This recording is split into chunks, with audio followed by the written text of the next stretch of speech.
Charlie, hermano, ¿Qué hubo? Bien, no, no. ¿Cómo va? firme, a darle con toda. ¿Cómo va? ¿Bien o para qué? ¿Cómo va todo? Bien, bien, gracias a Dios. Eso está bien. Bueno, me alegra mucho. Aquí preparándonos para este Instagram Live de esta noche, para compartir un poco con nuestros seguidores del grupo de búsqueda y rescate aeronáutico, de médico táctico, y ahora con el nuevo concepto que tenemos de el ELITAXAR, que es un evento que venimos realizando desde el año pasado y que esperamos que muchos se animen a realizar este año. Entonces, bueno, ahí ya se está conectando la gente. Bienvenida Manuela, Sir Daniel. Ah, se conectó el capitán Daniel, vea. Ah, qué bien. Tenemos al Team SMS activo. Eso veo, eso veo. Muy No, bien. Charlie, mil gracias por la invitación. Sí me gustaría muchísimo, sobre todo para los que son mis seguidores que se están activando, porque tú sabes que muchas veces la gente tiene como las dudas y mucha gente me pregunta del grupo BRAC, del Elitaxar. Entonces me gustaría muchísimo, mientras la gente se va conectando, que me gustaría muchísimo que vayan dejando sus saludos, de qué país, de qué institución se están conectando. Charlie, bueno, tú que eres la cabeza, nuestro líder, me gustaría muchísimo que tú presentaras el grupo. O sea, ¿qué es el grupo BRAC para los que no lo conocen, de pronto lo han escuchado, les causa ese ruido, esa curiosidad? Si nos podrías explicar un poquito más y bueno, decirle a mis seguidores que aquí tenemos a nuestro comandante jefe de la brigada, el BRAC. No, no, Entonces, pues antes que él nos nada, puede decir. darte un agradecimiento especial a vos, a todo tu equipo de trabajo, a mis compañeros y a todos los que se están uniendo a este chat.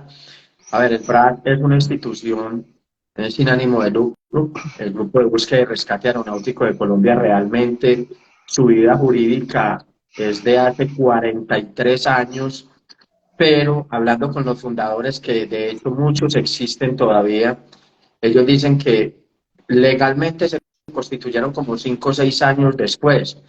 Y en una reunión que hicimos con ellos el año pasado nos dijeron, el PRAC realmente, por nuestros libros, nuestras anotaciones y lo que tenemos guardado, realmente tiene 48 años de existencia. Fue fundado por personal de la Aeronáutica Civil, personal de instituciones como Cruz Roja y Defensa Civil en su momento, y es un grupo voluntario que lo único que busca es ayudar a la comunidad, sobre todo a la comunidad aeronáutica, como su nombre lo dice, su norte es la parte aérea, pero eso no quiere decir que no estemos en otro tipo de actividades. Somos reconocidos por el DAGRED y por el DAGRAN, y pues somos el tercer grupo más antiguo de la ciudad de Medellín. Entonces, bueno, eso es básicamente el BRAC. Cordialmente invitados todos. Estamos abriendo convocatoria para el personal que quiere pertenecer a nuestro grupo de voluntarios, que se quiere unir, que le guste servir, que le guste ayudar a la gente, pues porque gracias a Dios no todos los días se caen aeronaves en nuestro territorio o en la zona de acción nuestra. Entonces nos enfocamos en otro tipo de ayudas, apoyo a la comunidad, apoyo humanitario, hacemos algunos eventos con niños enfermos de cáncer, que de hecho ya estamos planeando el primer Alas y Sonrisas que vamos a realizar ahora antes del primer semestre, antes de que se acabe este primer semestre, donde llevamos a algunos niños con enfermedades complejas a que conozcan el aeropuerto, a que salgan a volar en helicóptero y conozcan la ciudad. Entonces, es un tema bonito, es un tema que realmente al que le guste ayudar, bienvenido.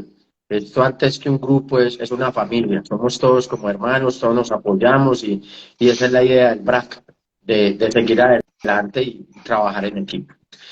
Entonces, no, agradecerles y bueno, Doc, agradecerte a vos. Te presento, vos sos el doctor Carlos Zapa, un gran amigo, una persona que hace mucho tiempo lo conozco y más conocido en las redes sociales como médico táctico, intensivista, médico intensivista, especialista en cuidados críticos y todo el tema de medicina de combate y demás. Bienvenido, gracias por estar en este espacio de hoy, aquí con nuestro Instagram Live, hablando un poquitico más sobre lo que es la fisiología de vuelo. todo ese tema y ese mundo aeronáutico que a veces la gente le da como miedo empezar a meterse. Te confieso, yo este es el segundo Instagram Live que hago. En este año es el primero. No soy muy de cámara, me gustan las fotos y eso, pero salir en video no. Creo que vos tenés mejor dominio del tema en este caso, pero bueno, digamos que me atreví, me animé y bueno, aquí estoy para compartir con vos un poquitico todos estos temas del ambiente aeronáutico y qué bueno que hay mucha gente que nos está acompañando. Tenemos ya 42 personas conectadas. A todos ellos, los que nos conocen y los que no, pues darles la bienvenida a este espacio que no es de nosotros, este espacio es de ustedes, para que crezcamos y aprendamos juntos. Doctor, muchas gracias de verdad por estar acá. No, mil gracias a ti, Charlie. Y no, lo estamos haciendo brutal. Para ser el segundo, estamos melos, ¿no? Como dijimos hoy, estamos súper bien. Y pienso que es un tema muy bonito para empezar este año, ¿no? Porque yo te lo digo como, por ejemplo, cuando yo estaba estudiando cuidados intensivos y en parte de la formación a nosotros nos entrenan y nos ponen a hacer prácticas en transportes aerocríticos, ¿no? Y pasar del transporte táctico, que tú sabes que en el mundo táctico las cosas son como que más, vamos, dale, dale, meterme en un mundo con tanto protocolo, con tantos pasos, bueno, Charlie, mejor que nadie sabe que cuando me ponen más de 3 pasos ya colapso, me fastidia, ¿no? Porque Así es. yo estoy acostumbrado era al A, B, aquí era A, B, C, hasta la Z, entonces me generó un poquito de temor, ¿no? Porque en el mundo táctico uno de pronto está protegido, por así decirlo, y tranquilo porque todo es de afán, ¿no? O sea, se está muriendo, vamos a darle, pero ya aquí toca el paciente, el cardiópata, ya toca el paciente con el EPOC, ya toca ese pacientico pediátrico que ya es más, frágil. Entonces, analizar todas esas cosas, porque generalmente uno en el mundo táctico maneja adultos sanos, ¿no? Militares, que generalmente muy rara vez van a tener patologías, ¿no? Entonces, este mundo de fisiología de vuelo, donde, bueno, tengo la fortuna, gracias a Dios y gracias a ti, de impartir esta materia a nuestros futuros pilotos y tripulantes en nuestra escuela de aviación Halcones. Entonces, pienso que es un tema muy bonito porque yo sé que la gente va a tener muchísimas dudas. Entonces, nosotros tenemos aquí un guión previo que vamos a ir desarrollando, Charlie lo va a ir llevando, pero ya saben que si tienen alguna duda o alguna pregunta, la pueden ir dejando porque yo sé que es un tema que genera muchas dudas, ¿no? Y me gustaría antes que empezáramos, Charlie, decir el por qué estamos haciendo esto, ¿no? Porque les quiero mencionar que a finales de abril de este año vamos a realizar la segunda edición de nuestro curso el ITAC SAR 1. Es un curso que hemos diseñado un grupo de profesionales. Yo pienso que tenemos aquí como un Dream Team, donde tenemos gente experta en cada área del saber que le vamos a dar a nuestros alumnos, desde las Ujú. nociones básicas de una operación SAR, toda la parte de medicina en zonas de riesgo con el programa Predator, pero adaptado a las operaciones SAR, el tema de cuerdas básicos, el tema bomberil, el tema de aviación. Entonces va a ser un curso muy brutal. De hecho, les voy diciendo, son 4 días sin parar, 4 días completos. Y una de las tantas cosas, que de hecho lo vimos en el primer grupo que graduamos el año pasado, que fue un curso internacional, tuvimos gente de Ecuador, de Venezuela, de Colombia, es la fisiología de vuelo, precisamente, ¿no?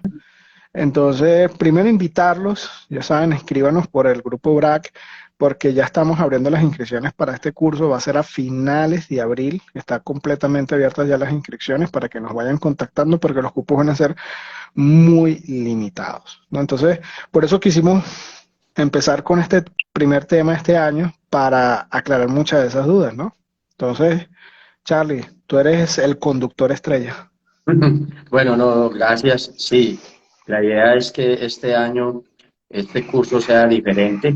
Hemos organizado unas cosas diferentes, hemos reforzado mucho la parte temática del curso, porque queremos darle a la gente, a nuestros seguidores y a la gente que va a hacer el curso, unas, como dices tú, unas cosas brutales, unas cosas que ellos verdaderamente se van a enamorar de esto. De hecho, muchos de los que lo hicieron el año pasado, dijeron, no, hermano, yo quiero volverlo a repetir porque si lo del año pasado fue de 2 días y fue brutal, pues yo no me imagino este de 4 días, va a ser una locura completa. Entonces, es algo que de una u otra forma te va a preparar para enfrentarte a situaciones bastante complejas y donde te vamos a ir llevando paso a paso, de lo más sencillo a lo más complejo, que eso es lo que al final buscamos.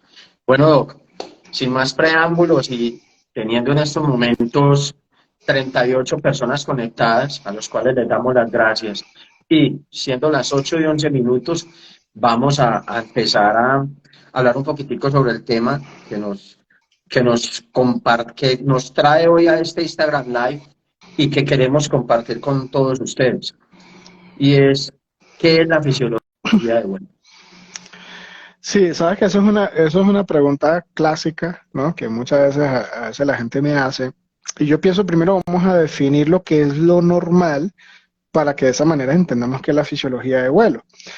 En medicina, cuando nosotros vamos a describir algo, siempre vamos a usar las dos grandes ciencias madres, que es la anatomía y la fisiología.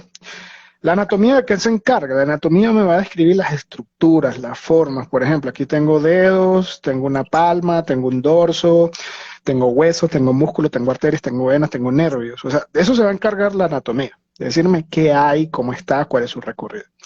Ahora, ¿de qué se va a encargar la fisiología? La fisiología me va a explicar cómo la mano hace esto. O sea, cómo funciona, o sea, cómo yo puedo lograr que yo pueda apretar y pueda agarrar en este momento un vaso y a mí me desee, o sea, el funcionamiento que hay detrás de eso. Entonces la fisiología, en pocos términos, es la ciencia que me va a estudiar el funcionamiento del cuerpo humano. Ahora, aquí tenemos que agregarle la otra palabrita, ¿no? Que es fisiología de vuelo. Entonces, Bueno, si ya entendimos que fisiología me va a explicar cómo funcionan mis pulmones, cómo funciona mi corazón, cómo funciona mi cerebro, la fisiología de vuelo va a ser eso mismo, pero allá arriba. O sea, qué cambios va a tener mi cuerpo y en este caso en el rescate, qué cambios va a tener en el paciente el que estemos volando. Pues yo siempre se lo digo a mis alumnos, ¿quién tiene plumas aquí? Nadie. ¿Quién tiene alas? Nadie. O sea, nosotros nacimos para andar, vea, caminando. Solamente que gracias a Dios, nuestra inteligencia evolucionó tanto que nos permitió diseñar la tecnología que hoy nos permite recorrer los cielos y que nos permite que antes Simón Bolívar en 10 horas de broma llegaba de Medellín a Bogotá y ahora en 10 horas puedes estar en Madrid en un avión. Entonces es un invento increíble, pero tenemos que considerar algo como no estamos diseñados para estar en el aire, porque nosotros no estamos diseñados para estar allí, hay ciertas cosas que allá arriba van a cambiar radicalmente. Y que si nosotros no sabemos qué va a pasar, primero nosotros, porque como rescatistas tenemos que saber qué nos puede producir a nosotros. Y segundo, ¿qué le puede pasar al paciente? Porque hay patologías, ahorita les voy a dar algunos ejemplos que si yo no tengo ni idea de fisiología de vuelo, literalmente al despegar la aeronave el paciente puede morir, porque muchas cosas van a cambiar. Entonces, la fisiología de vuelo se encarga de todo ese mundo tan bonito, tan hermoso, de explicarnos la tecnología que nos mantiene vivos allá arriba, como por ejemplo la presurización, nos explica la ley de física de los gases, que va a ser importantísima para entender qué me va a pasar a mí a nivel pulmonar, a nivel de las cavidades que tienen aire, entre otras cosas. Entonces, básicamente en eso se enfoca la fisiología del vuelo. muy bien, Doc, excelente, muchas gracias. Bueno, ahora que estamos hablando de este tema tan importante y que sé que hay mucha gente apasionada por esto, porque los que trabajamos en aviación tenemos que saber el comportamiento y los cambios que sufre a nivel fisiológico nuestro cuerpo cuando estamos haciendo algún trabajo, ya sea helicoportado o sea un trabajo en media montaña o alta montaña, dependiendo del tipo de situación. Entonces, ¿por qué es tan importante en el rescate aéreo y en las operaciones dar la fisiología del vuelo? Sí, es una pregunta muy importante porque tenemos que entender que nosotros básicamente, por ejemplo, la aviación civil, siempre va a trabajar en la tropósfera, ¿no? La tropósfera máximo, que es el techo de vuelo de la mayoría de las aeronaves civiles, que máximo pueden llegar a 34.000 pies, 40.000 pies, algún tipo de aeronave, va a estar ubicada en la tropósfera y nosotros tenemos que entender cómo es ese ambiente de trabajo. Entonces, allí básicamente nosotros nos vamos a enfrentar, no digamos enemigos, retos que vamos a tener que tener presente a la hora de elegir qué aeronave vamos a utilizar, qué techo de vuelo vamos a manejar, qué consideraciones debo tener yo en cuenta cuando voy a volar con un paciente. Y primero, allá arriba van a pasar 5 fenómenos importantes. El más importante, que es la pregunta número 1 que todo el mundo, el oxígeno. Y ahí vamos a aclarar uno de los grandes mitos. Yo siempre les pregunto, ¿no? Pregunta de parcial de fisiología de vuelo. ¿Dónde hay más concentración de oxígeno? Es más, vamos a hacer una trivia y quiero que me respondan aquí en los comentarios. Escuchen muy bien. ¿Dónde hay más concentración de oxígeno? ¿En la playa? Porque yo sé que hay gente de varios países, entonces no voy a decir una ciudad. Vamos a hablar de la playa. Sí. ¿En la playa o en la punta del Monte Everest? Escuchen muy bien la pregunta. ¿Dónde hay más concentración de oxígeno? ¿En la playa o en la punta del Monte Everest? A ver, ¿qué opinan ustedes los que están aquí conectados? Porque ese es uno de los principales mitos y generalmente la gente cuando uno le hace esa pregunta tiene un gran mito, ¿no? Que vamos a aclarar ese primero para que podamos entender esa diferencia de lo que va a pasar en altura, ¿no? Entonces la pregunta es la siguiente y la pregunta es para ustedes. ¿Qué opinan ustedes? ¿Dónde hay más concentración de oxígeno? ¿En Pues la aquí nos están playa contestando. En la playa, en las dos, en la playa. o en la punta del Monte Everest? A ver. La concentración es la misma, nos escribe Steve 22. Pirañita es la misma. Mauricio Villalba en la playa. Vázquez lo mismo. Joseph dice, creo que el problema es donde sea playa, en ambos. Uy, la doctora Eliana Caro está por aquí. Es la misma. Doc, un saludo especial. Bienvenida. Qué bueno tenerte. Y también veo al doctor Mauricio Larte. Bienvenido, doctor. Qué bueno que están acá. A ver, a ver, a ver. No, buenísimo. Me encanta porque estamos como en una decisión dividida, ¿no? Entonces ahí vamos a entender algo, ¿no? Recuérdense que de los 0 a los 30 kilómetros, no estoy hablando de pies, 30 kilómetros hacia allá arriba, o sea, estamos hablando más de 90.000 pies, la concentración de oxígeno va a ser la misma. Vamos a hablar de 21%, exactamente si nos vamos a lo que dice la fisiología, 20.954. 21%, es exactamente la misma. Ahora, ¿por qué me cuesta respirar allá arriba? Porque pasa un fenómeno que es la presión de oxígeno. Recuérdense que nosotros vamos a respirar normalmente aquí en la Tierra por un diferencial de presiones. En el momento que yo inspiro, es porque la presión de la atmósfera es mayor que la de adentro y yo meto el aire. Y cuando yo expiro, es porque ocurrió lo contrario en mí. O sea, la presión intratorácica aumentó tanto que va a ser mayor que la que yo tengo en la atmósfera y yo voy a hacer esto. Ahora, ¿qué pasa en la altura? En altura, cuando nosotros nos vamos a la fórmula de presión de oxígeno, uno de los determinantes es la presión barométrica, o sea, la presión de la atmósfera. Y eso a medida que yo voy subiendo, va a disminuir. O sea, yo allá arriba tengo menos presión atmosférica que aquí abajo. Les voy a dar un ejemplo. Por ejemplo, la presión atmosférica a nivel del mar es alrededor de 760 milímetros de mercurio. Pero, por ejemplo, nos vamos a Bogotá, que estamos por arriba de los 3.000 metros, y ya esa presión atmosférica es más o menos de 540 milímetros de mercurio. Y no estamos hablando que Bogotá está súper alto, ¿no? Porque hay ciudades mucho más altas como La Paz, Bolivia.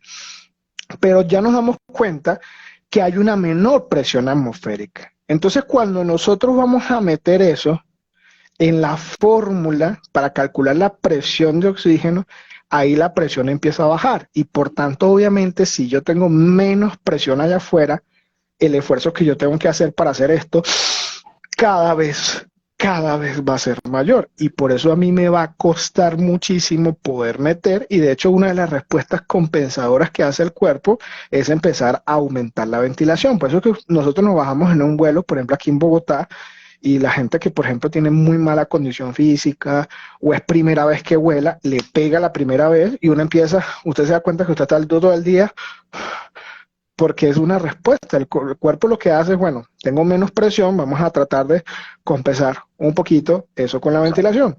pero hay que tener un tema en cuenta. Hay un fenómeno, o mejor un fenómeno, no, un concepto que tenemos que tener en cuenta que es la atmósfera fisiológica. La atmósfera fisiológica es más o menos de los 0 a los 10.000 pies. Para la gente que no maneja tanto los pies, eso sería más o menos unos 3.000 metros, 3.000 y algo de metros. O sea, esa es la parte de la atmósfera donde yo como ser humano puedo vivir sin ayuda.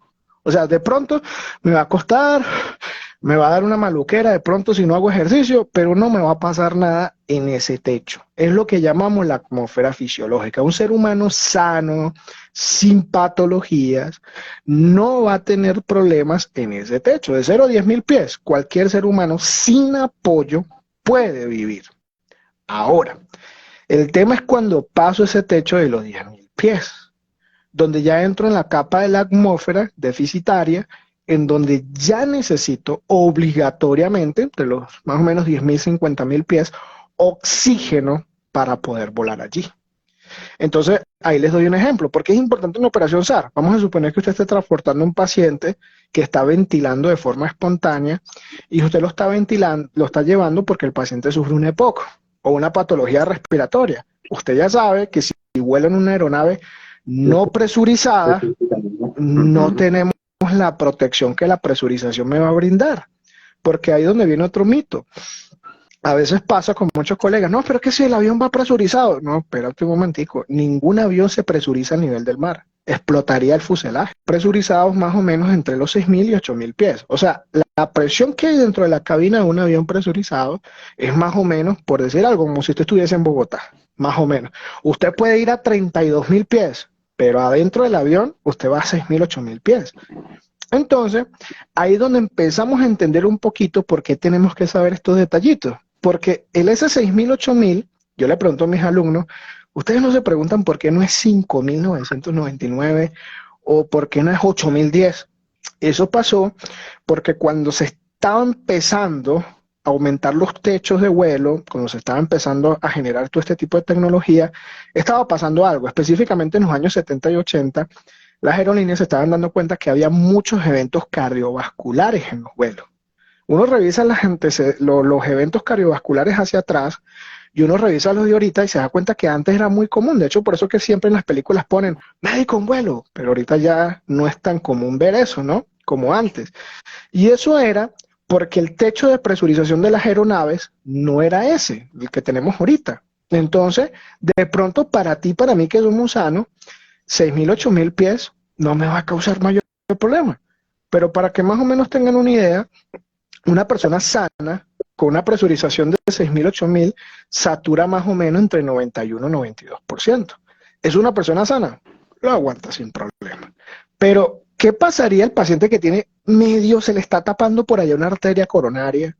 O el paciente fumador, o el paciente que vapea, o el paciente que viene con un cuadro respiratorio. Ese sí va a sentir el 90-91%. Y empezaron a darse cuenta que estaban teniendo muchas complicaciones con este tipo de pacientes. Ahí es donde se tuvo que buscar un balance entre, bueno, tengo que mantener la ingeniería aeronáutica porque el fuselaje también depende mucho de esa presurización, pero también buscar el 50-50, mantener viable el fuselaje, pero a la vez mantener viables las personas que estén allá adentro, incluyendo los pacientes crónicos. Entonces ahí es donde la industria aeronáutica llega al techo que hoy todos conocemos de 6.000 a 8.000 pies, que es generalmente el rango en el que se presuriza esta aeronave. Entonces, por ejemplo, ahí es donde viene el colega y le preguntan, bueno, ¿será que tú puedes acompañar a un paciente con EPOC y va en un avión presurizado? No, claro, va presurizado. No, recuérdate que ese paciente con EPOC despegó de Barranquilla al nivel del mar, pero cuando esté dentro del avión va a 8.000 pies. Y ese paciente del EPOC de pronto lo va a necesitar y ahí es donde tú tienes que tener las consideraciones, no, ese paciente necesito llevarlo con oxígeno medicinal, porque eso es un paciente que con ese techo de presurización, un paciente sano, ni lo siente, pero el del EPOC sí va a sentir los 6.000, 8.000 pies de presurización. Entonces ahí empezamos a entender esos pequeños detallitos, esos pequeños pixelazos que son importantes a tener en cuenta con la presión de oxígeno, ¿no? Y después viene otro factor, cuando sobre todo son aeronaves de ala rotativa. El tema es que estas aeronaves no van presurizadas.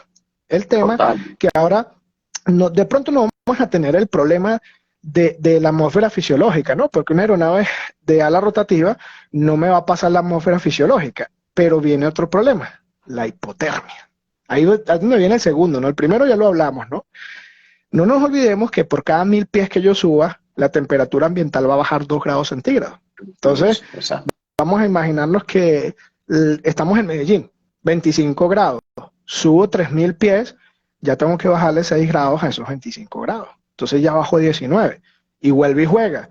Por lo menos Charlie, el otro, yo, nos arropamos, temblamos un poquito y no pasa nada. Pero si vamos con un paciente con traumatismo, no nos olvidemos que la hipotermia empeora la coagulopatía. La hipotermia empeora la entrega de oxígeno al cerebro. La hipotermia puede disminuir la contractibilidad miocárdica. Entonces, ese paciente con trauma puede verse severamente afectado con esos 4 o 6 grados que de pronto para mí no son nada, pero para él lo son todo, porque es un paciente que de por sí ya tiene hipotermia inducida por el trauma. Entonces, ahí tenemos ese problema que también tenemos que considerarlo. Ese es el segundo enemigo. Después el tercer enemigo es que tenemos que entender que los gases allá arriba van a cambiar. Porque a la altura, a la temperatura, va a venir algo que se llama la ley de física de los gases. Les voy a dar un ejemplo de una de ellas y les voy a dar ejemplos de ese paciente que yo les digo que si yo no sé fisiología de vuelo, y de hecho recientemente me enteré de un paciente aquí en Antioquia, que bueno, no vamos a caer en detalle, pero el paciente falleció precisamente por la falla de no tener esta consideración. Y estamos hablando de la ley de Boyle. ¿Qué dice la ley de Boyle? Para hacerlo muy resumido y no tan fastidioso. La ley de Boyle me dice que un gas, que aquí es así, a medida que yo voy subiendo, se expande. Es decir, va a crecer. O sea, lo que aquí era una burbujita así de aire, a medida que yo voy subiendo, va a ser esto. El problema es que, por ejemplo, en el caso de nosotros, de pronto puede causar un disbarismo, ya vamos a hablar de eso, pero vamos a hablar, por ejemplo, un paciente que tenga un neumotórax, un politraumatizado, neumotórax cerrado, se partió 5 o 10 costillas, se perfora la pleura y tengo aire atrapado allá adentro. Vamos a sacar la lógica. Si estamos hablando que la ley de Boyle me dice que lo que es así aquí, allá arriba va a crecer, ¿qué cree usted que va a pasar con ese neumotórax cuando la aeronave despegue? Va a hacer esto y va a matar al paciente. Por eso, los neumotórax siempre se deben drenar antes de despegar. O sea, ese paciente no puede despegar si no tiene un tubo de tórax metido. O mínimo, pero estoy hablando mínimo, una aguja de descompresión torácica. Porque en el momento que esa aeronave ya empiece a subir, ese neumotórax va a crecer. Total. Y lo va a matar. Y por ejemplo, este paciente que te estaba mencionando, Charlie, este paciente murió por eso, porque cuando a mí me comentaron el caso, el paciente cayó como de 18 metros, se fracturó como 7, 8 costillas, tenía por clínica un neumotórax, obviamente cuando despegó el paciente hizo un paro. ¿Y el paro por qué fue? Un neumotórax que creció, aplastó el corazón y lo mató. Entonces, fíjense por qué la fisiología es tan bonita, cuando la fisiología de vuelo, porque cuando yo tengo en cuenta esos detalles, ya yo tomo la decisión en el terreno. Porque, por ejemplo, un neumotórax del 10%, yo lo traslado a una ambulancia tranquilo, aguanto llegar al hospital. Pero un neumotórax del 10%, yo sé que allá arriba va a ser del 30-50%. Entonces yo ya tomo la decisión antes de despegar, de meterle un tubo, de descomprimir un neumotórax, y fíjense cómo tomé la decisión, por ley de física de los gases. Entonces, ahí es donde empieza uno a ver la fisiología, todas las aplicaciones que tienen en rescate, y eso que todavía no hemos hablado de nosotros, ¿no? Ahorita vamos a hablar de los disbarismos y todo eso. Aquí estamos hablando del pobrecito paciente que viene mal, ¿no? Que viene enfermo, porque nosotros los rescatistas en teoría vamos sanos, ¿no? En teoría vamos bien, de pronto cansados, de pronto deshidratados, pero no nos debería afectar tanto esto, salvo en algunas circunstancias que ya vamos a describir. Entonces, ahí tenemos el tercer enemigo. Y el cuarto enemigo que vamos a tener nosotros allá arriba va a ser el factor estrés. ¿Por qué?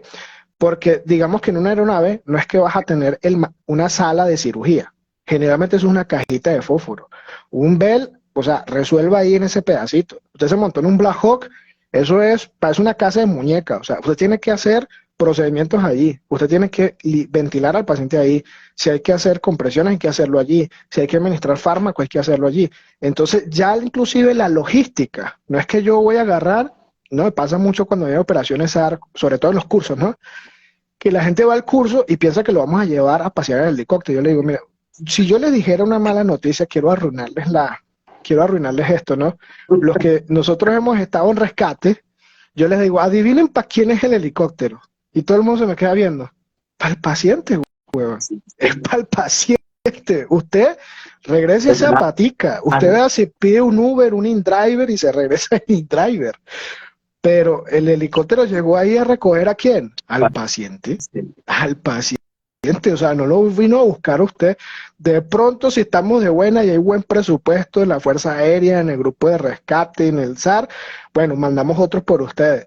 Pero generalmente cuando uno está en el monte buscando una gente y llega a la aeronave, olvídese. Uno descansa porque ya no tienes la responsabilidad del paciente. Pero papi, apatica, devuélvase otra vez. Y eso es importante tenerlo. Pero también es importante tener en cuenta los que vamos a estar en el terreno, tomar decisiones para que cuando llegue la evacuación aeromédica ya el paciente esté lo más adelantado posible, de tal manera que el personal que esté en el helicóptero o esté en la aeronave de ala fija, ya la cantidad de ajustes, de parámetros, de preparación ya sea mínima, ¿no? Por ejemplo, una buena mantica térmica. El paciente tiene que estar envuelto como un tamal, porque allá arriba, o sea, ese paciente le va a dar frío. Entonces, por ejemplo, una de las cosas que sí o sí tiene que tener todo paciente, si en tierra nosotros fastidiamos con la manta térmica, ahora se podrán imaginarme a mí escuchándome la lengua, manta térmica, porque allá arriba le va a dar frío. Lo acabamos de mencionar, ¿no? 1000 pies, 2 grados a bajar.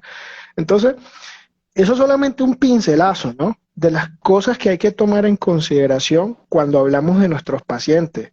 Presión de oxígeno, ley de física de los gases, temperatura y el factor de estrés del poquito espacio que tenemos, y hay que configurar esa aeronave para hacerla lo más funcional posible en ese espacio chiquitito para poder llevar al paciente y soportarlo.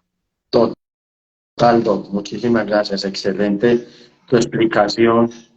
Ahora vamos a mirar acá otra pregunta que nos hacen y es, ¿cuáles son los retos físicos de volar? Uy, interesante esa Muchos, pregunta. súper interesante. Fíjense, uno de los retos físicos que nosotros vamos a tener allá arriba es que todo lo que tenga aire se va a alterar, todo. Y nosotros tenemos que tener en cuenta que factores como, por ejemplo, mi nivel de hemoglobina va a influir. Mira, son detallitos, pero los niveles de hemoglobina van a influir. Recuérdense que, por ejemplo, ¿cuál es mi principal transportador de oxígeno en la sangre? La hemoglobina. Entonces, por ejemplo, un rescatista anémico, un rescatista con bajos niveles de hemoglobina, obviamente allá arriba va a sufrir. Y si estamos hablando, ojo, no se confíen que vaya una aeronave presurizada, ya acabamos de acabar ese mito, ¿no? Ella no va a presurizar el nivel del mar. Usted hágase la idea de que usted va volando a la altura de Bogotá. Así vaya a 35.000 pies, esa aeronave va a 6.000, 8.000 adentro. Entonces, no se confía de que voy en una aeronave presurizada, no, va presurizada, y si por lo menos estoy anémico, eso me va a pegar.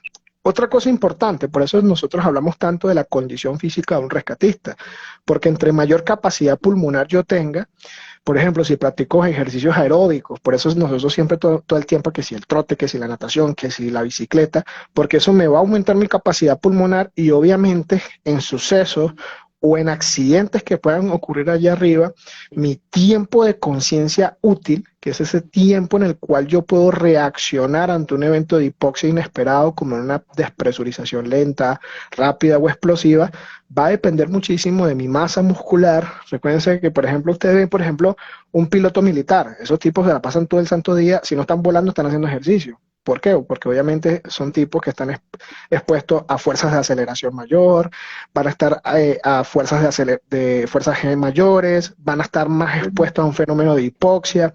Entonces, el tejido muscular que yo pueda tener es importantísimo, que hay que tenerlo en cuenta en estos casos. Esa es la parte física mía como rescatista. Y después está el tema de los aparatos. No es que yo agarre un ventilador mecánico, lo saqué a un hospital y lo monté, no. Eso hay que calibrarlo. porque la mayoría de los aparatos electromédicos funcionan también con calibración de la presión atmosférica. Entonces, por ejemplo, el ventilador mecánico no es que yo lo saque y pasa muchísimo. A veces van a hacer un traslado aeromédico y el mismo ventilador que tienen ahí metido en el hospital, así tal cual como están, se lo llevan y lo montaron y van a la buena de Dios y de repente el ventilador falla, pero ya va, si esto estaba bien en tierra. No, hay que tener en cuenta que muchos equipos electromédicos se calibran a la presión atmosférica. Inclusive, por ejemplo, usted compra un aparato electromédico y lo compró en Barranquilla y se lo lleva a Medellín. Hay que llamar al técnico para que se lo calibre a la altura de Medellín. Y si usted después se lo lleva a Bogotá, tienes que calibrarlo a la altura de Bogotá, porque si no el aparato te puede fallar, te puede dar lecturas erróneas o sencillamente puede colapsar. Entonces, fíjense las cosas que también tengo que tener en cuenta de la física de los aparatos. Por eso no es difícil de hacer, ¿no? Eso muchas veces con una inducción muy simple uno aprende a hacer estas calibraciones. La idea, ¿no? Vamos a hablar en un mundo ideal, que viviéramos en Narnia, es que todo grupo SAR debería tener un electromédico que se encargue de calibrarnos esos equipos y adaptarlos para el vuelo de tal manera que queden funcionales al momento de que tengamos que hacer una operación o un traslado, sobre todo en aeronaves no presurizadas, donde muchas veces va a tener ese problema. Entonces, eso hay que tenerlo muy presente. O sea, el técnico electromédico debe ser una ficha clave del equipo, de un equipo de traslado aeromédico, porque estos equipos hay que calibrarlos a eso. Y obviamente, ¿cómo me calibro yo? Haciendo ejercicio, manteniéndome en buena salud y estado físico para poder aguantar las inclemencias que voy a sufrir en la troposfera, sobre todo en aeronaves no presurizadas. Listo, perfecto, muchas gracias.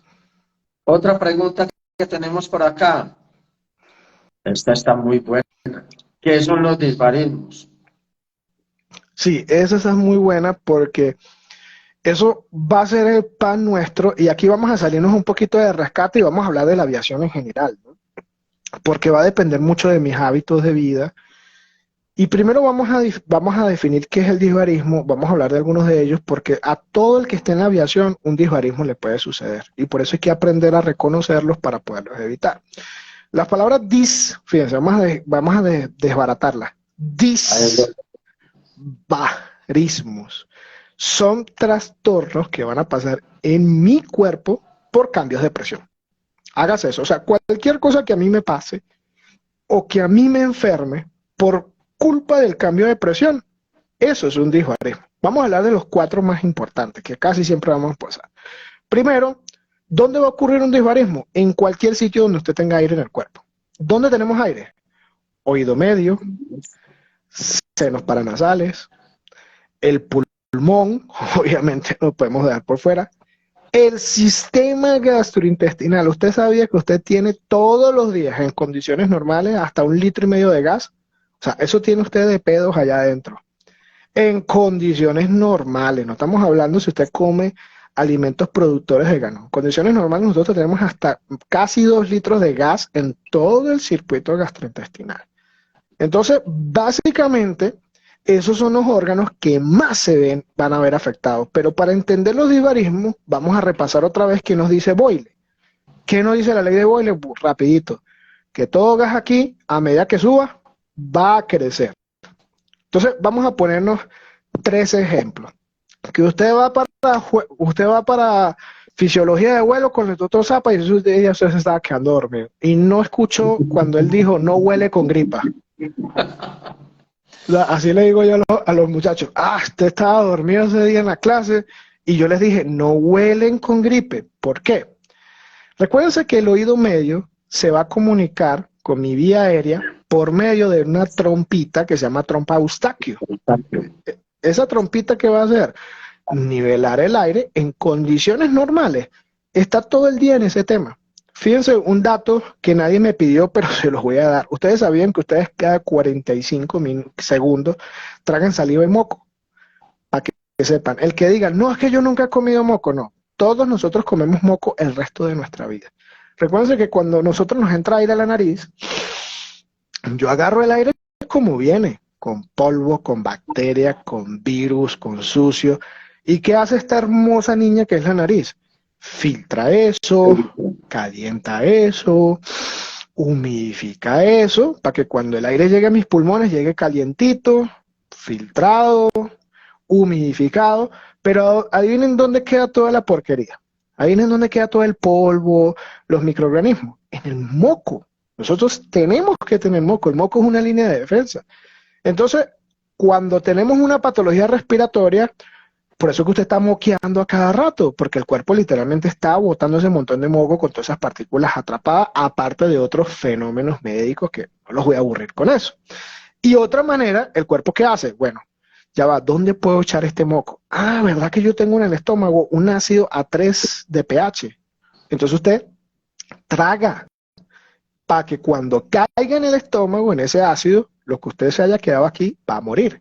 Nosotros lo hacemos cada 45 segundos. Es indirecto, usted cada 45 segundos usted traga saliva. Sí, uno Ahora, no sabe, pues ya es algo natural. es completamente natural. Y una de las cosas que me permite que yo cada 45 minutos hago esto, si quieren, por favor, hagan esto en sus casas, traguen y díganme qué sienten en el oído. Traguen.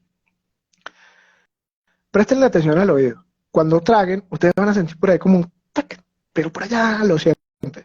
Adivinen qué es ese tac por allá. Es la trompa de Eustaquio estirándose y nivelando la presión. Entonces aquí va un consejo de la abuela. Adivinen dónde van a ocurrir casi siempre los dolores de oído, que eso es un disbarismo y se llama parotitis media. Cuando estamos dormidos en el ascenso o en el descenso, porque obviamente son las dos fases del vuelo donde vamos a tener mayor riesgo, porque ¿dónde van a ver los mayores cambios de presión brusco? Subiendo y bajando. Pero yo les dije que yo trago saliva cada 45 segundos despierto, pero adivinen qué, cuánto trago yo de saliva dormido, cada 5 minutos. Entonces, existe la posibilidad que como yo voy dormido, me atrape con la trompa de Eustaquio tapada y obviamente que quedo en el oído medio, aire atrapado. ¿Qué va a pasar cuando suba? Esa burbuja de aire en el oído medio va a hacer esto, va a darle así a mi tímpano y voy a tener un dolor de oído, mamma mía, en el mejor de los casos. En el peor de los casos, inclusive puedo tener hasta una ruptura timpánica. Eso es un disbarismo en el oído que se llama parotitis media, porque específicamente pasa en el oído medio. ¿Cómo lo puedo evitar? Si ya entendí cómo pasé. Tratar de no dormir en el despegue y en el aterrizaje y tratar de no volar con síntomas gripales, porque puedo conseguir la trompa de Eustaquio obstruida con moco. Y obviamente por más que trague, por más que haga algo, va a pasar eso. ¿Qué cosas puedo hacer en vuelo? Pueden bostezar, fíjense, traten de bostezar y usted va a sentir el mismo chasquido en el oído, porque bostezar abre la trompa de Eustaquio. Masticar, fíjense, mastiquen y van a sentir el tac. Tragar lo va a hacer o la maniobra de Valsalva, que es con la boca cerrada y la nariz, soplar y eso va a generar. Lo que no tienen que hacerlo es a cada rato, solamente hacerlo cuando sientan síntomas, como que sienten tapados los oídos, pero el tapado de los oídos realmente es el cambio de presión en el oído medio. No es que está tapado, es que hay un cambio de presión. O cuando usted vea que empieza a doler, a molestar o hay disminución de la audición. Entonces ahí tienen dos cosas. Y un secreto para los que tienen niños. Póngase usted a explicarle a un niñito de 2, 3 años cómo es el Valsalva y usted va a pasar ahí el año explicándole. Pero ¿saben qué pueden hacer al niño? Denle agüita.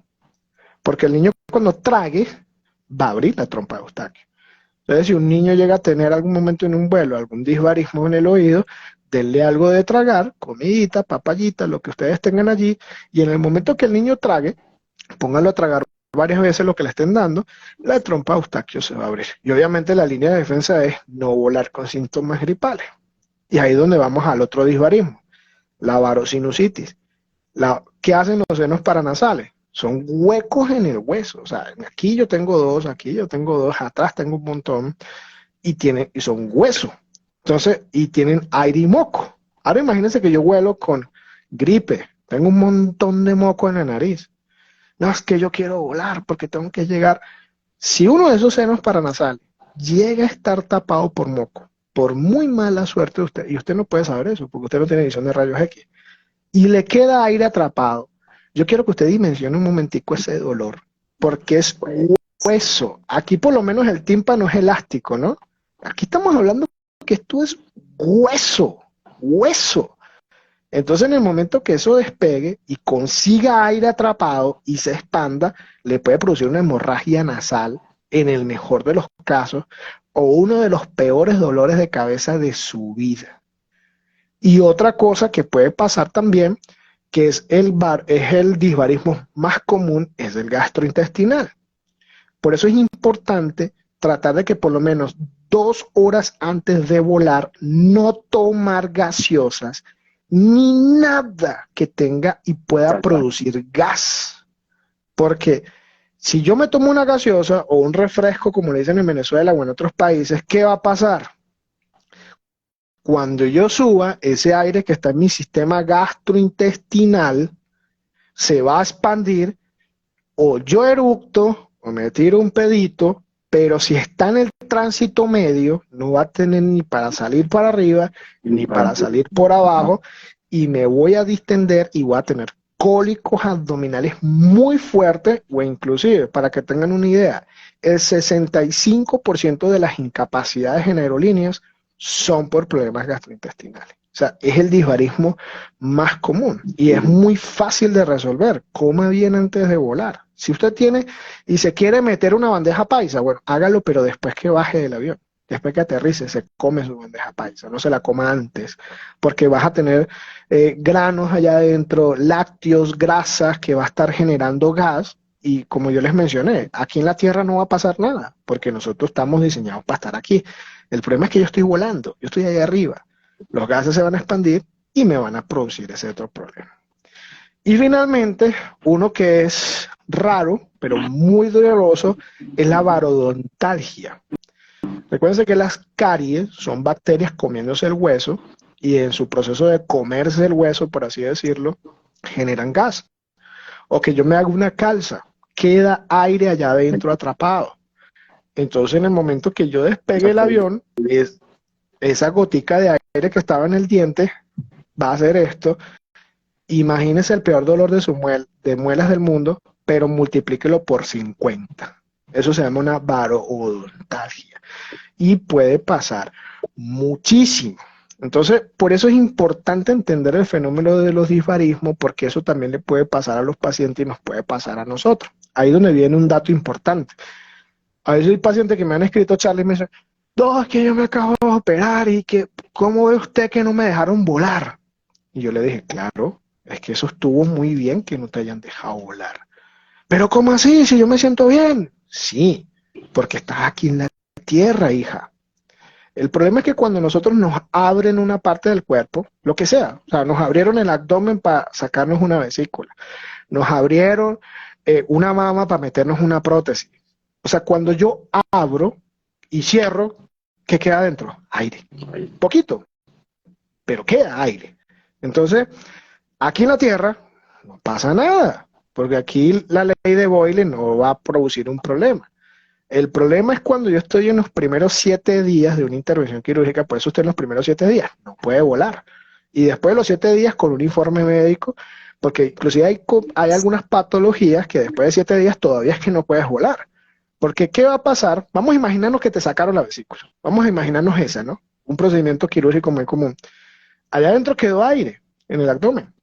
Poquito, pero quedó. ¿Qué va a pasar cuando despegue la aeronave? Ese aire que no debería estar allí va a crecer, inclusive puede comprometer la cirugía, las suturas, puede comprometer el estado abdominal o inclusive puede causar complicaciones graves. Entonces, esa es la explicación del por qué a usted no lo dejan volar en los primeros 7 días después de la intervención quirúrgica, y no es porque, bueno, es que Avianca es mala, no, más bien es todo lo contrario, es muy buena, está cuidando tu vida. Entonces, por eso es importante que después de toda intervención quirúrgica, siempre solicitar un informe médico o tener en cuenta estas consideraciones por todo lo que estamos hablando de la física de los gases. Ok, muchas gracias. Bueno, tenemos aquí 2 preguntas que nos están haciendo en el chat.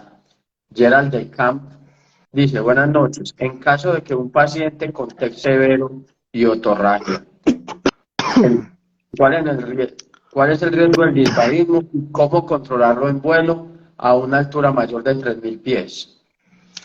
Sí, el tema del trauma craneoencefálico va a depender de dos cosas. Primero, si fue abierto o cerrado.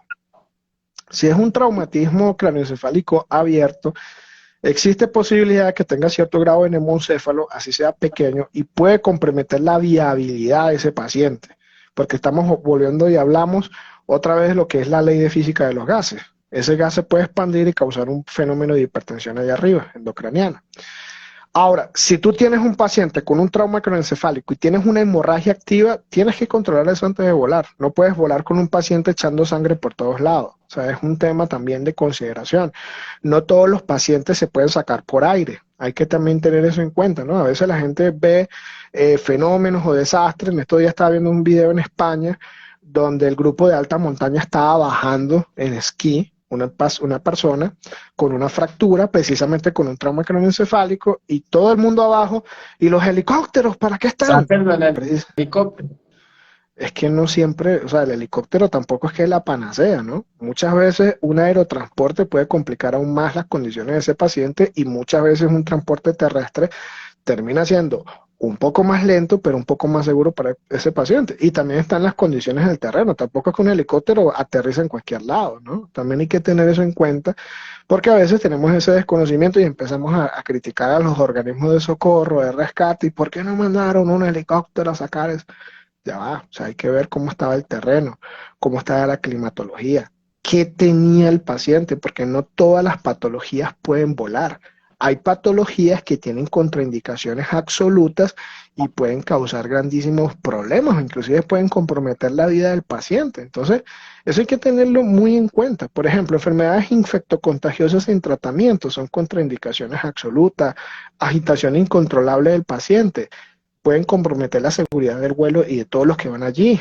Condiciones inseguras del vuelo, algunas contraindicaciones relativas para que tengan una idea, porque es que no todo el mundo puede volar. Paciente con insuficiencia cardíaca, la altura puede comprometerlo. Ojo, es relativa. Vuelvo y digo, cuando son absolutas es que no, no, no, no. Es lo que mencioné al principio. Relativas, yo como médico lo considero, sabiendo cómo está el paciente. Por ejemplo, pacientes grandes quemados. Puede ser un grandísimo riesgo el vuelo, hay que considerarlo. Pacientes con enfermedad por descompresión o la enfermedad del buzo. Recuérdense que la enfermedad del buzo opera por la ley de Henry. La ley de Henry, ¿qué nos dice en física de los gases? Que si un gas está en contacto con líquido y yo le meto presión, ese gas se mete al líquido. Generalmente cuando los buzos hacen emersiones severas, bruscas, rápidas, ese fenómeno ocurre al revés y empiezan a tener embolias aéreas. Y muchas veces pueden ser embolias pequeñitas que estén en los tejidos, en el mejor de los casos, ¿no? Entonces, ese aire atrapado en los tejidos, ¿qué va a pasar? Recuérdense que si yo subo, va a pasar lo contrario que le pasó al buzo. Ese aire va a crecer y la enfermedad por descompresión empeora. Por eso una de las cosas que hay que tener muy, muy, muy, muy, pero muy presentes, es que si usted hace buceo de grandes profundidades, usted no puede volar por lo menos en menos de 72 horas. Usted se monta en un avión después de bucear, así haya pasado inadvertido, sin complicaciones, y puedes tener complicaciones allá arriba en el aire. Empeora la enfermedad por descompresión. Entonces, ahí tienes otra cosa. Por ejemplo, un neumoencéfalo, un paciente con un trauma craneoencefálico, con otorragia, fue que dijo el paciente, en la Sí. pregunta, doctor. Bueno, yo puedo considerar que tiene una fractura en base de cráneo y puede tener aire allá adentro. Y el aire intracraneal puede ser una contraindicación relativa, porque tengo aire atrapado en una cavidad rígida. Y eso me puede causar que ese aire allá arriba se expanda, puede producir una un fenómeno de hipertensión intracraneal y me mata al paciente. Entonces, ahí tenemos algunas consideraciones. Por ejemplo, pacientes con hemoglobina por abajo de 7 no deberían de volar hasta que se transfunda. Pacientes con arritmias no controladas se tienen que controlar en tierra. Pacientes con EPOC descompensado se tienen que compensar primero. Pacientes en embarazo en trabajo de parto, atiende primero el parto y después nos vamos, pero primero lo atendemos aquí abajo. Pacientes, por ejemplo, con enfermedad cerebrovascular hemorrágica de menos de 7 días, hay que tener es una contraindicación, vuelvo y repito, relativa a las que les estoy mencionando.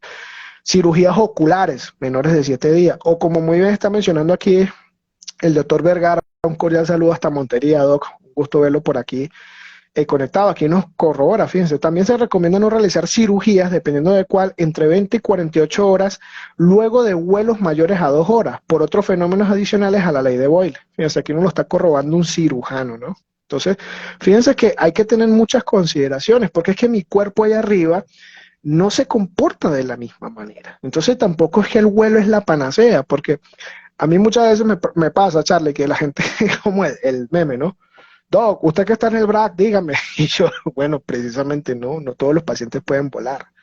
Hay pacientes que inclusive llevarlo en una ambulancia muchas veces es la mejor solución. Entonces, fíjense, y ahí nada más les estoy mencionando una pequeña porque la lista de contraindicaciones es larguísima, ¿no? Entonces, esto hay que tenerlo en cuenta cuando yo voy a, porque los disbarismos pueden afectar a mí como rescatista, a mí como piloto, a mí como tripulante, pero también al paciente.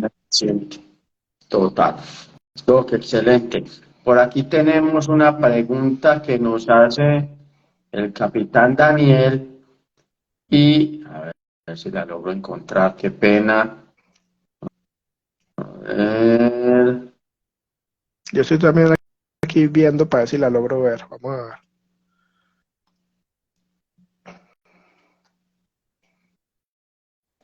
Doc, una vez me dijeron que cuando subamos de altitudes para compensar presiones, sopláramos hacia adentro Esa sí no la entendí. Recuérdense o que que bostecemos para compensar. ¿Es cierto? es así. Recuérdense lo que estábamos hablando ahorita de la trompa Eustaquio.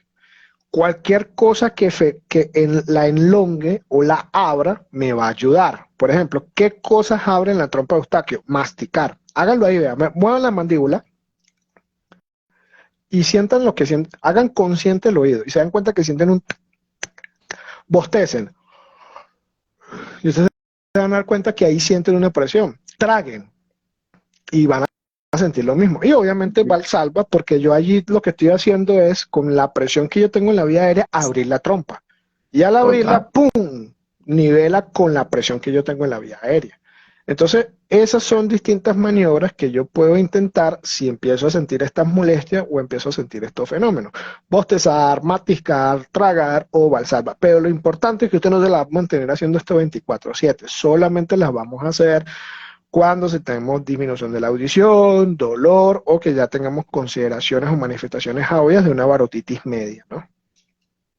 Bueno, un saludo para las personas que se están uniendo en estos momentos y bueno, ahí vamos a montar el Instagram Live cuando terminemos para que se alcancen a desatrasar. Doctor, tenemos otra pregunta por acá y es, hablemos un poco sobre la hipoxia y sus consideraciones. Sí, es un tema importante porque va a ser uno de los retos que vamos a tener allá arriba, ¿no? Recordemos lo que mencionábamos al principio que hicimos esa pregunta para ver cómo estábamos. La concentración de oxígeno, o sea, la cantidad de oxígeno que tenemos en la atmósfera, recuerden que el gas más abundante en la atmósfera es el nitrógeno. 21% de ese gas que vamos a tener va a ser oxígeno y eso se va a mantener constante en la atmósfera. Ahora, a nivel de a medida que vamos subiendo, que pasamos el techo fisiológico, esa presión de oxígeno va a disminuir y me va a exponer a mí a varias consecuencias, pero no todas las hipoxias son las mismas. Yo tengo distintos tipos de hipoxia. La hipoxia por excelencia en la altura o por excelencia en la aviación es la hipoxia hipóxica. Es decir, yo tengo una disminución de la concentración de oxígeno, pero, o sea, ¿por qué ocurre esto? Ah, ya alcancé a ver el nombre aquí, Charlie. Ahora sí pesqué a Daniel. Es que Daniel está dormido.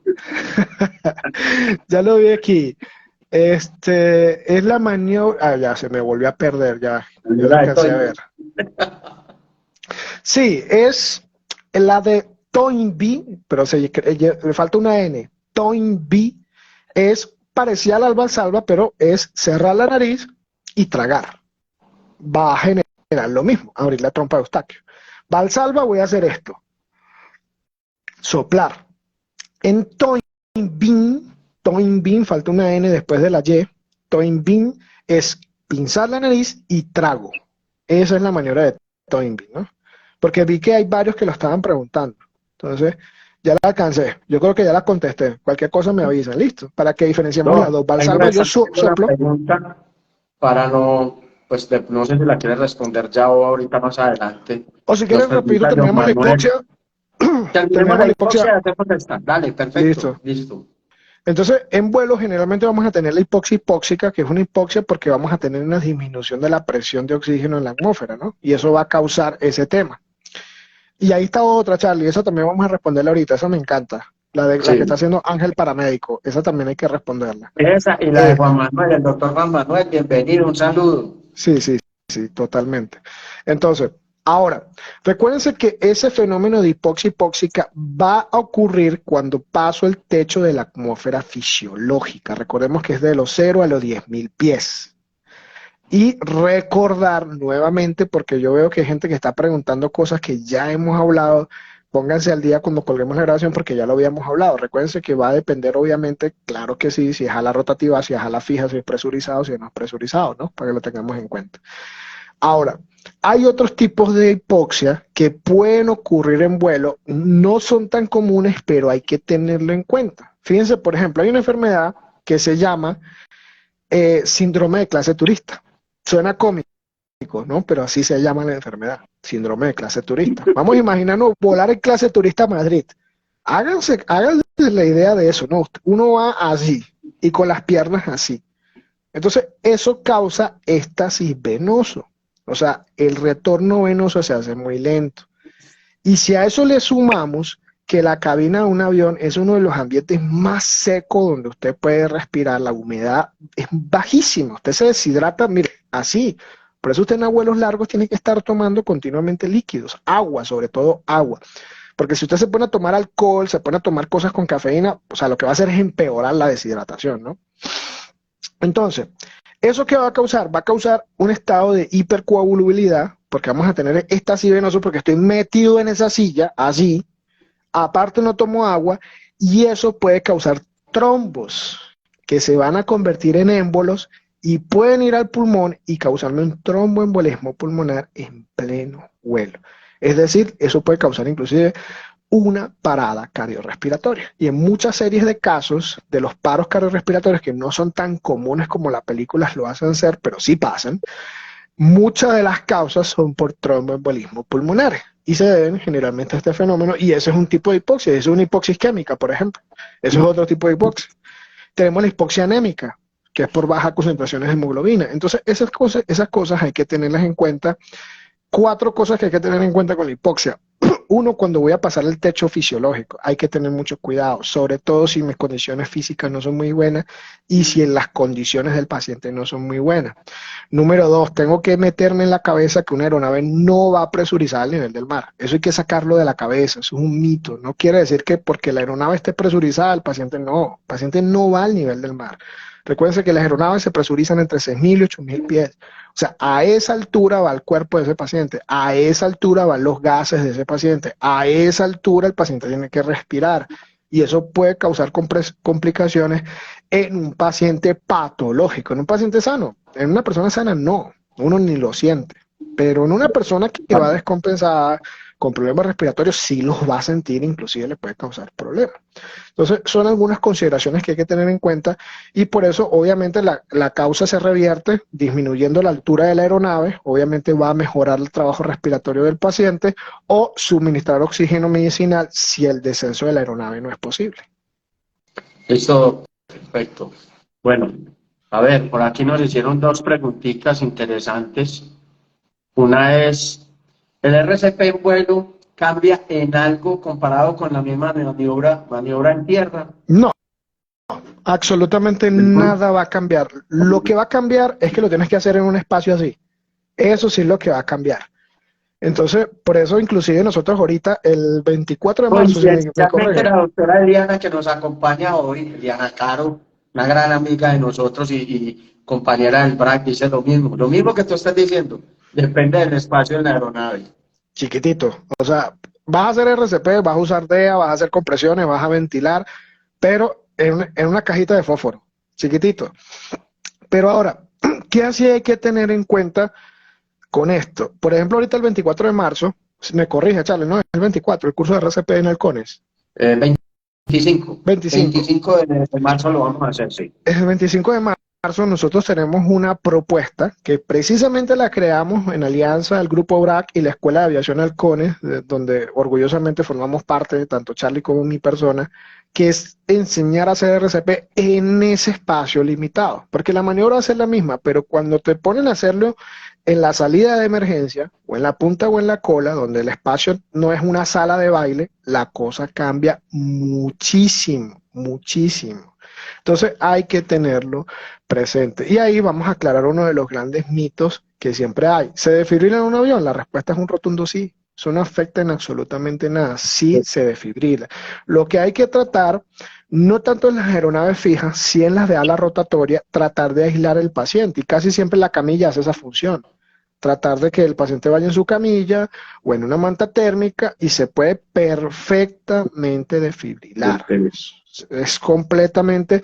De hecho, hay un reporte de casos que hace poco lo compartí en el grupo de Telegram y de WhatsApp y todo, donde hubo un vuelo de Tokio a Oslo donde el paciente se desfibriló 29 veces en el vuelo. Imagínense ese RCP, eso fue una pesadilla para pobrecitos tripulantes, ¿no?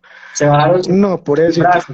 No, pobrecitos, ¿no? Todo el RCP y lo desfibrilaron 29 veces y nunca se vio afectada la seguridad del vuelo. Y estamos hablando que ese reporte de casos fue a principios de los 2000, ¿no? Que no teníamos ni de cerca la tecnología aeronáutica que tenemos ahorita, ¿no? Estamos hablando de los aviones de esa época y no afecta en nada la seguridad del vuelo. Entonces, el DEA perfectamente se puede usar sin ningún problema. De hecho, muchas aerolíneas, de hecho en Estados Unidos es obligatorio llevar DEA, en la Comunidad Europea es obligatorio y aquí en Colombia las aerolíneas llevan DEA en los vuelos.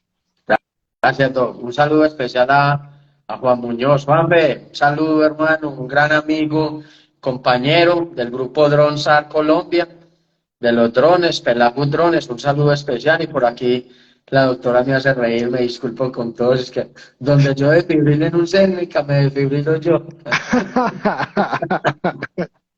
Bueno, esto está muy bueno, Doc, pero ya es hora de ir terminando. Vamos a ajustar una hora con esta charla tan interesante y agradecerle a toda la gente que nos está acompañando en esta noche con este tema que sé que para muchos los apasiona.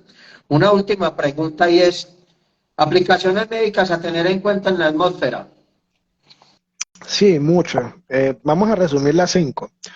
Una, todos los aparatos electromédicos se tienen que calibrar. Todos se tienen que calibrar porque la altura va a afectar el funcionamiento de los mismos. 2, hay que recordarnos de los 4 grandes enemigos del paciente de arriba que van a ser la presión atmosférica, la temperatura disminuida, la ley de física de los gases y el espacio muy reducido donde tenemos que trabajar con esos pacientes. Entonces eso hay que tenerlo en cuenta. El tercer factor a tener en cuenta en las aplicaciones médicas, recuérdense sobre todo porque es una patología crítica que causa muchas muertes, es importantísimo que toda neumotórax se drene antes de despegar. Nunca pueden volar con un neumotórax sin drenar.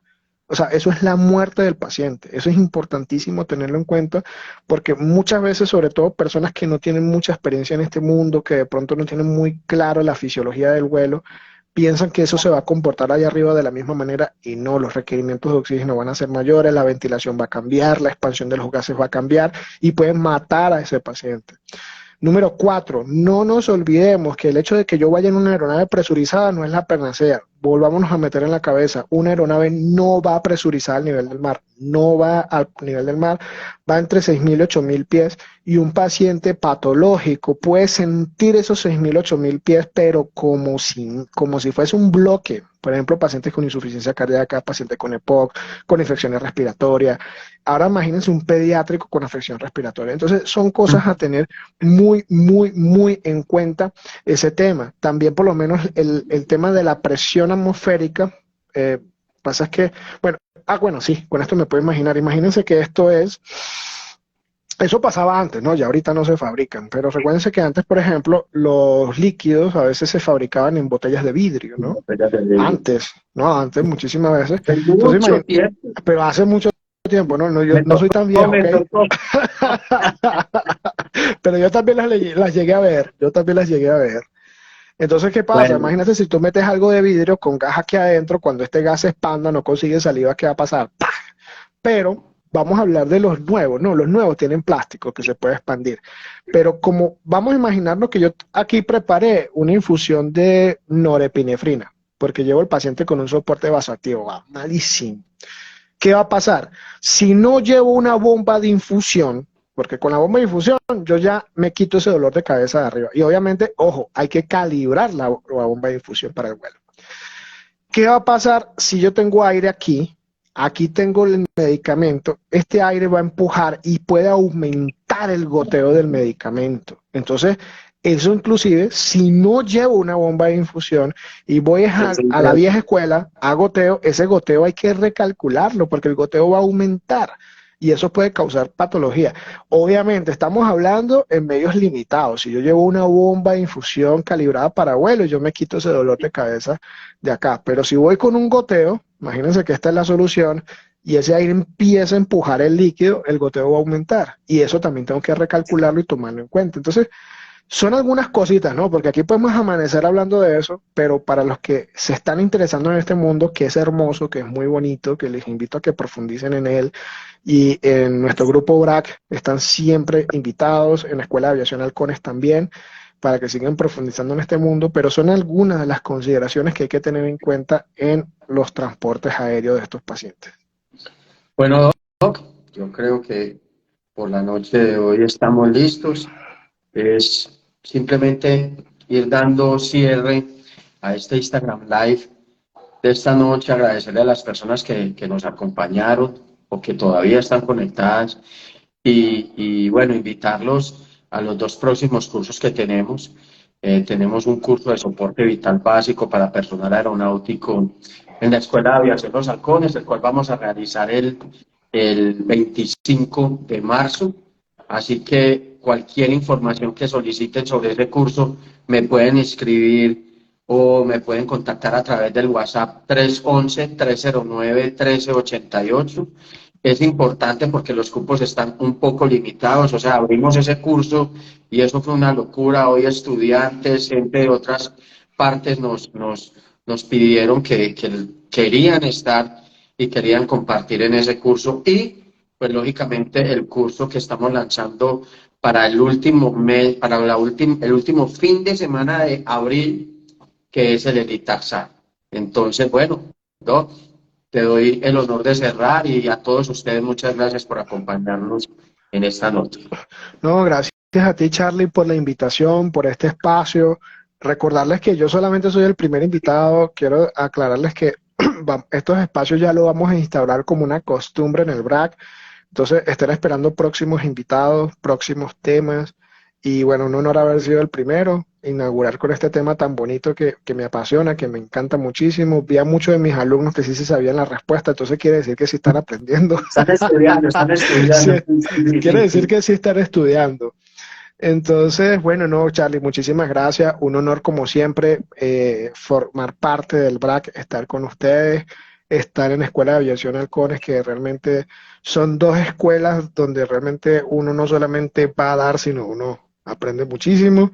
Y quiero invitarlos a nuestras dos próximas capacitaciones, porque si les gustó este conversatorio, ahora imagínense todo esto a la práctica en nuestro curso, por ejemplo, de RCP el 25 de marzo. Escríbanos porque ya los cupos son muy limitados. Nos vamos a hacer RCP en un simulador de vuelo. O sea, vamos a ir a un espacio tal cual como es una aeronave, hacer el RCP y se van a dar cuenta que la película cambia por completo. O sea, una cosa es hacerlo en un aula donde uno puede hacer hasta estirarse y otra cosa es donde tienes que estar así y parecen tonterías, pero cambia mucho, mucho el cómo tengo que relevarme con mi equipo, ver cómo me acomodo, e inclusive hasta un simple detalle, ¿no? Que lo vimos en el entrenamiento cuando lo hicimos, Charlie, ¿no? Sacar al paciente de la silla. Sí, Porque sacarlo de la silla, no es que correcto. el paciente hace el paro en el pasillo, muchas veces el paciente hace el paro y está sentado en la ventanilla. Sáquelo de allá y llévelo hasta la salida de emergencia o a la cola o a la punta, donde vas a tener un poquito más de espacio para hacer una maniobra de este tipo, ¿no? Entonces son cositas que en nuestro curso en Halcones vamos a replicar, o sea, usted va a aprender cuáles son las técnicas para usted sacar un pasajero que está ya metido, sacarlo, traerlo, empezar a hacer los relevos, póngale el DEA, vamos a ventilar, cómo es el tema del oxígeno en vuelo, o sea, todas esas cosas las vamos a replicar, entonces va a ser un curso hermoso, muy bonito, y obviamente la cereza del pastel, ese es el abreboca, ese es el aperitivo, la cereza del pastel va a ser nuestro ELITAC SAR 1, donde estoy viendo aquí al doctor Eso Farías, que fue iba a decir nuestro, yo, ahí está el doctor Farías. nuestro exalumno. Orgullosamente primera promoción. Aquí, a una de la primera promoción, ahí le pueden preguntar al doctor Farías cómo le fue. Y eso que la versión que vio el doctor Farías era la versión de 2 días. Ahora imagínense que lo reformamos y son 4 días. O sea, va a ser literalmente una locura. Eso sí, van a salir pidiendo vacaciones, pero con la cabeza llena De de conocimiento. de mucho conocimiento, les va a encantar. Entonces, vamos a estar, recuérdense, última semana de abril, la última semana de abril. Entonces, escríbanos aquí por el perfil del BRAC, porque los cupos también son muy limitados por obviamente las consideraciones logísticas y de vuelo y todo lo que se tiene que hacer. Entonces, váyanos escribiendo porque ya estamos haciendo la preinscripción de nuestro curso del ITAC, donde van a aprender conceptos básicos, porque obviamente en 4 días no se van a hacer expertos, pero sí tener los fundamentos básicos de manejo de cuerdas, de operaciones SAR, de supervivencia básica, de autonomía, porque ustedes van a ir a ser autónomos allá, porque una de las grandes limitaciones de una operación SAR siempre ha sido esa, la autonomía de un rescatista. Un rescatista no puede ser una carga, un rescatista ya tiene que hacer una mano más. Entonces, ¿cómo gestionar esa autonomía de su agua, de su comida, de dónde va a dormir, inclusive cosas tan básicas que dónde voy a orinar, dónde voy a defecar? O sea, son cosas que a veces pueden ser tontas, pero una operación SAR se mete todo ese tipo de cosas. Imagínense usted irse a Turquía ahorita, ayudar allá y usted ir a pedirle cosas a los turcos, ¿no? Usted fue a darles, usted no fue a pedir, ¿no? Alójeme, ¿no? Usted tiene que ser autónomo en todas esas cosas. Y esos conceptos básicos los vamos a enseñar en el curso. Vamos a tener el Predator, pero adaptado a operaciones SAR, donde vamos a estar 14 horas continuas de entrenamiento médico, solamente médico, y vamos a cerrar nuestro último día, el cuarto día, donde vamos a agarrar todo lo que aprendieron esos 3 días, operaciones SAR, búsqueda, autonomía, supervivencia, planeación, medicina, y vamos a hacer un gran Cartografía. simulacro, cartografía, todo eso el último día con nuestro helicóptero, con todo el escenario. Entonces créanme que va a ser una experiencia brutal, así que los espero. Y una vez más, Charlie, muchas gracias, hermano, por la invitación. No, Doc, a vos, muchísimas gracias. Por aquí nos está hablando Steven 22. Doc, ¿alguna masterclass de fisiología de vuelo para los que estamos lejos, que se nos hace un poco difícil ir? Pues bueno, vamos a pensar en eso, es un gran apunte y de pronto lo hacemos, claro que sí, lo podríamos hacer y lo montamos en el canal de YouTube del grupo. Y de igual forma, pues invitarlos a todos porque esta es la primera de muchas charlas que vamos a tener. Sí. Vamos a tener charlas sobre operaciones SAR, sobre cartografía, sobre protocolos de intervención en accidentes aéreos, muchísimas charlas sobre gestión del riesgo. Vamos a tener algunos invitados importantes e interesantes. Entonces, pendientes de nuestras redes sociales para que se vayan conectando un poco más con nosotros. A todos, muchas gracias. Y adivina quién va a ser el invitado de SMS. No sé, yo no sé. No, vamos a invitar a mi esposa, vamos a invitar a mi esposa. Vamos a invitar a mi esposa. ¿Listo? No, no te vas a librar de esta tan fácil, vas a ser tú. Bueno, listo. Con la ayuda de Dios así será. A Claro que todos, sí. mil gracias, Doc. Muchísimas gracias por tu espacio, por tu tiempo, porque sé que sos una persona muy ocupada. Y a todos los que nos acompañaron esta noche, de verdad lo valoramos mucho. Un saludo especial y muchísimas gracias. Nos estamos viendo. Gracias a Chao. todos. Buen descanso. Nos vemos, Doc. Suerte. Chao.